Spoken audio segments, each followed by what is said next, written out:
Thank you for the nice introduction. Actually, my name is So, but many people pronounce it Su because it looks that way. So sorry about my spelling. This is the hospital that I work at. It's the Samsung Medical Center of Samsung Group, and it's located in Gangnam area of Gangnam Style in Korea. And it's a 2,000 bed, very big hospital, and we have around 130 ICU beds. I have no conflict of interest related to this topic. I want to briefly touch on the consensus definition of AKI, and then the epidemiology and clinical significance AKI in the ICU. And I will show you some preliminary data from the analysis that we are doing with the National Health Insurance Database on AKI. Then long-term outcomes of survivors of AKI. And I want to finish with the recovery patterns of AKI, which was published recently. Acute kidney injury is a clinical syndrome characterized by a rapid decrease in renal excretive function with the accumulation of nitrogen weight products such as urea and creatinine. Formerly called acute renal failure, the term acute kidney injury or AKI emphasizes that a continuum of kidney injury exists that begins before standard tests such as creatinine can detect failure.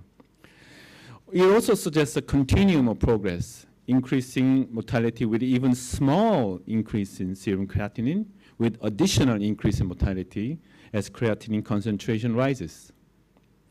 There are numerous definitions for AKI in the literature, especially before the consensus definition was put out. This was a paper wrote by Dr. Host in the front in 2008, which shows various definitions of AKI. These various definitions have variable severity associated with it, so it was very difficult for people to compare between studies and also communicate among clinicians. So the first consensus definition was put out by the Acute Dialysis Quality Initiative Group in 2004, called the RIFLE. It had the two levels of criteria, one for creatinine or GFR criteria, and for urine output.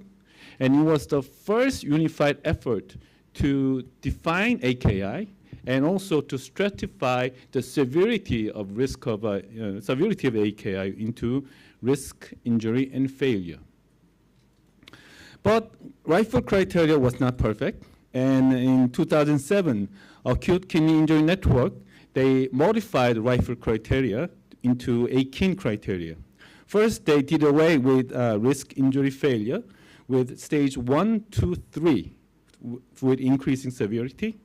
And also they broadened the stage 1 criteria to include patients with small rise in creatinine to increase the sensitivity of the definition.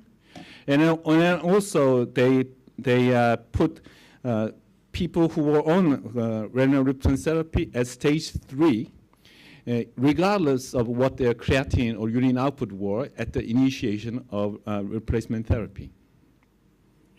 And in 2012, when Kay Diggle wrote their consensus statement in acute kidney injury, they essentially adopted the AKIN criteria, except for that they added stage 3 criteria just for patients with less than 18 years of age. The major limitation of the consensus definition is that it's heavily reliant on creatinine and urine output. And it's well known that changes in creatinine may not reflect real-time changes in function or degree of injury to the kidney. And decrease in urine output may not be specific enough. For example, it can be influenced by hydration states, use of diuretics, or obstruction. So if we look at acute kidney injury into two spectrums, one for structural change or actual damage to the kidney, and one for functional change or increasing creatinine, There will be patients, subset of patients who has damage but without increasing creatinine, or vice versa. So if we have a better marker that can differentiate between subtypes of these patients, it will be, we can develop a better way to prevent or treat these patients. And that will be the subject of our next talk, will be done by Dr. Host. So how serious is this AKI in the ICU? This is one of the first prospective multi-center observation efforts to answer that question. It was done in 2000, so this study was done before the consensus definition. So there are criteria for acute renal failure was different. It was either needing renal replacement therapy, or severe oliguria, or marked azotemia.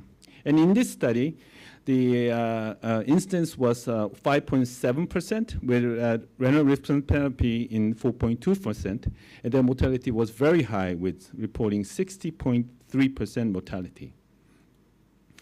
And the causes of AKI in this population, half of them had septic shock, and others, major surgery, cardiogenic shock, hypovolemia, and drugs were the major etiologies of AKI. And many patients had multiple etiologies. This is the AKI study, which was the first prospective cross-section study to validate KDIGO staging in ICU patients. In this study, AKI developed in 57.3% of patients, with stage 1 in 18%, stage 2 in 8.9%, and stage 3 in 30% of patients. 13.5% of patients received renal replacement therapy. The most common causes of AKI was sepsis and hypovolemia, and mortality was 26.7% versus 7.2% in patients who did not have AKI. This graph shows the adjusted odds of death in relation to AKI staging. As you can see, regardless of models they used, you can see the adjusted odds of death increases with advanced staging. So more severe the injuries, the more likely the patient will die. This is a study that validating the KDIGO criteria in children and young adults in the critical ill. It was recently published in NEJM. And in this study, the AKI was seen in 26.9% of patients. And as the survival curve shows, as the stage of AKI increases, there was stepwise drop in survival in their patients. Now I want to shift gears and talk a little bit about our study that we are doing with the Korean National Health Insurance Assessment System, what we call Korean ICU National Data, or KIN study. Korea is very peculiar, is that it has only one insurance system, the government, and everyone has to be in it. So you cannot be examined outside the insurance system. And there are a few people that are very poor, which the government will pay for their medical services. So this HERA, which looks at the insurance claims from all the participating hospitals, we can have data in all the patients that used the ICU during our study period. So we can have, so it's a very crude data, but it has advantages that it's a large data, and you can see the trend in usage of ICU usage. And the KIN AKI study is what we actually, we started this study because of my talk here. Anyways, we tried to assess the serial changes, temporal changes in AKI injury in our ICU. So this is the data showing the total number of patients that used the ICU during our study period. As you can see, from 2008 to 2015, the number of admissions to the ICU remained stable at around 225,000 admissions per year. But interestingly, hospital mortality showed a very decreasing trend, very real decreasing trend during the study. This is the total number of AKI patients that we defined in ICU by year. And in 2008, there were 17,280 patients of AKI.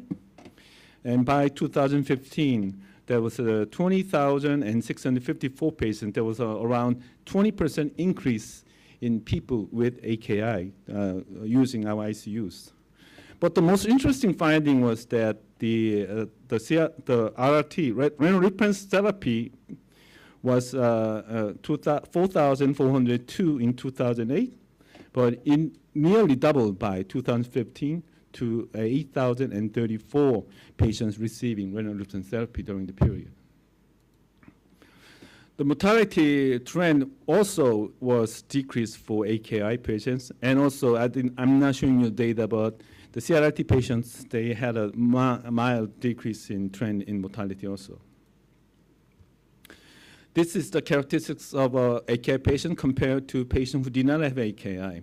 Similar to other studies, older patients, people who had more comorbidities, and people who had underlying heart failure, chronic pulmonary disease, liver disease, diabetes, and renal disease were more likely to have AKI.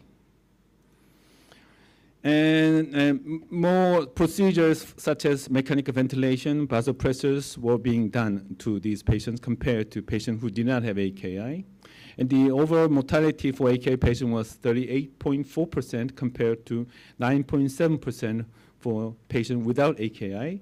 And AKI patients had longer ICU and hospital length of stays, and the total cost of management was higher.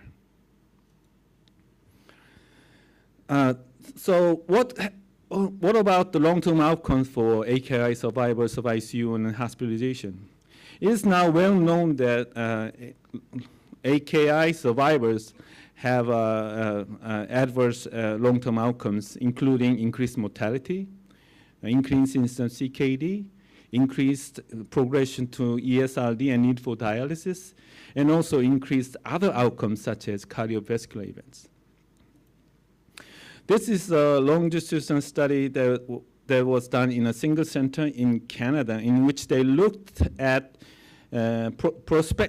prospectively at people without AKI on ICU admission and with small increase in creatinine meeting the stage 1 AKI during the ICU stay. And they followed them prospectively for 10 years. As you can see from the graph, even after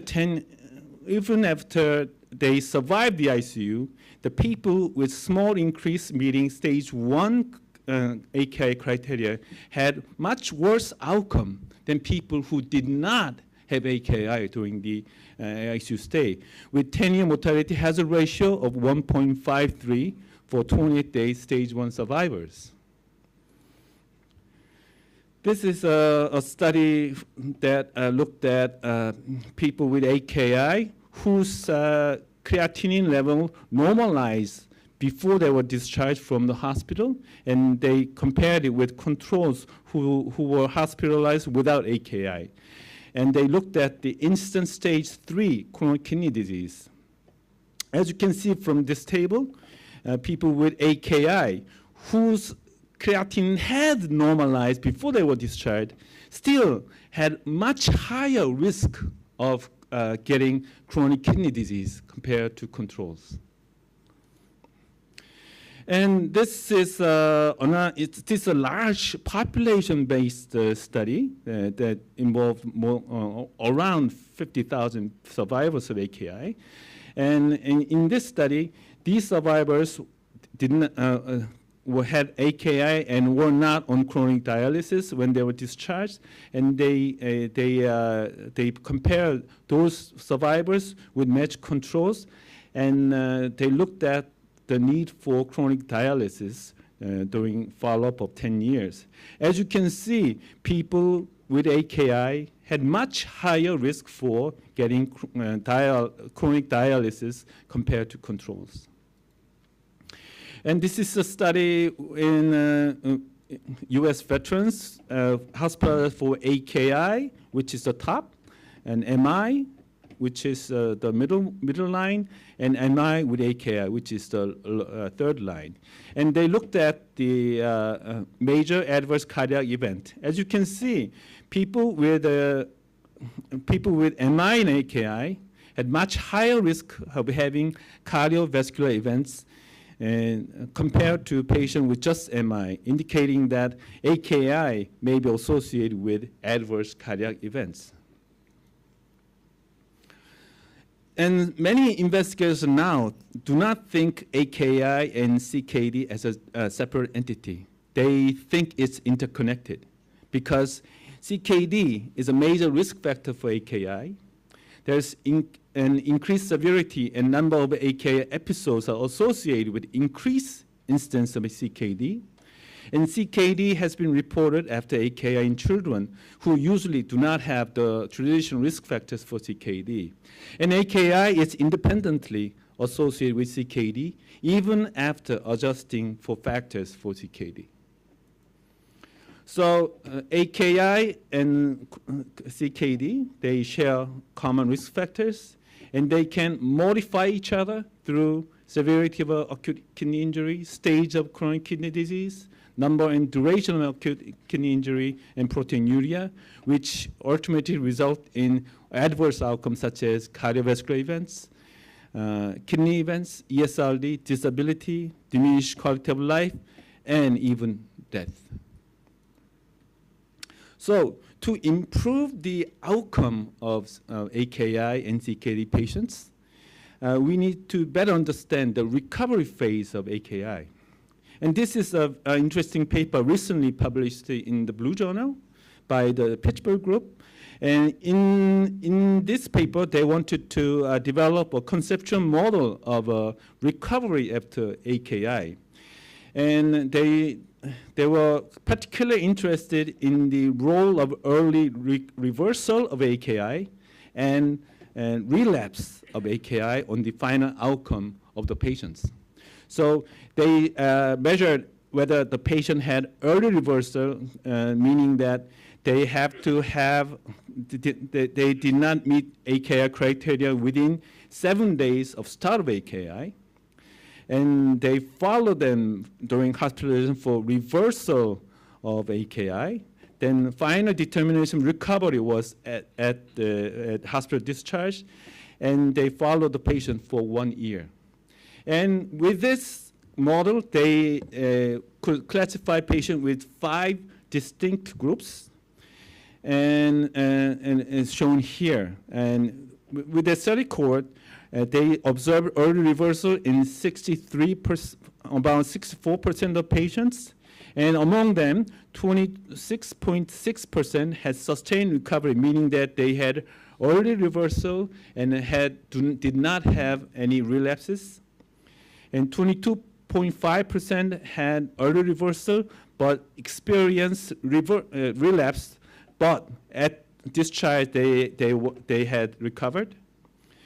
And 9.7% did not have early reversal within 7 days, but by discharge they had reverse recovery.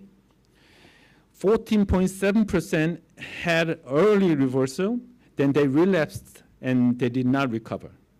And about 26.5% did not have early reversal and they never recovered. And they grouped this into, they could group these 5 categories into 3 distinct categories of prognosis. So the best prognosis was seen in early sustained reversal patients, the patients who recovered early, reversed early, and did not have relapse. Their 1-year survival was more than 90%.